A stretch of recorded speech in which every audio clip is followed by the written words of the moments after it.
பதில் தெரியல, அதான் சிரிச்சு சமாளிக்கிறா. அதெல்லாம் இல்ல, உங்களை விட நான் தான் கெத்து. என்கிட்ட நிறைய சொத்து. நீங்க 2 பேரும் என் முன்னாடி வெத்து. நீ கொஞ்சம் நிறுத்து. வரும்போது தியர் படம் பாத்தியா?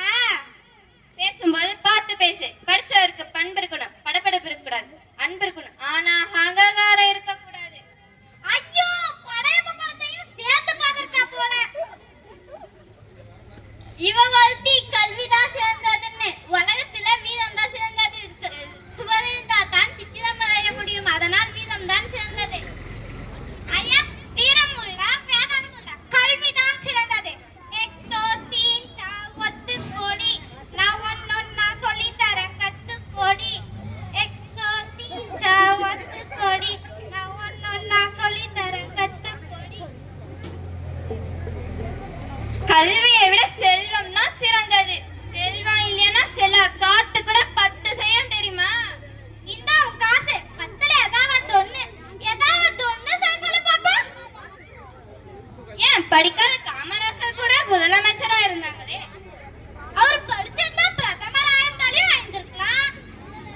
உங்க 2 பேரையும் பார்த்தா எனக்கு பாவமா இருக்கு.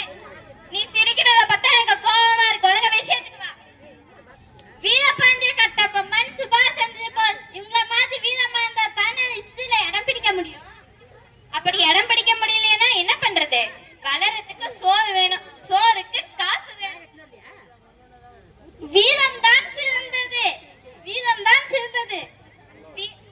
செல்வம் தான் சிறந்தது. கல்வி தான் சிறந்தது. செல்வம் தான் சிறந்தது. கல்வி தான் சிறந்தது.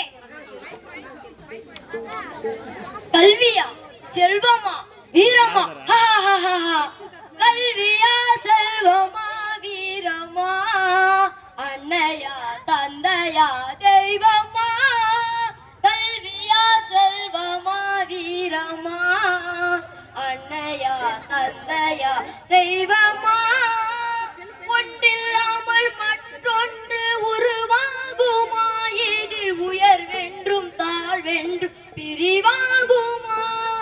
ஒன்றில்லாமல் மற்றொன்று உருவாகுமா? இதில் உயர்வென்றும் தாழ்வென்றும் பிரிவாகுமா? கல்வியா செல்வமா வீரமா? அன்னையா தந்தையா தெய்வமா? இவை 3ம் துணை இருக்கும் நலம் வேண்டுமா? கல்வியா செல்வமா வீரமா?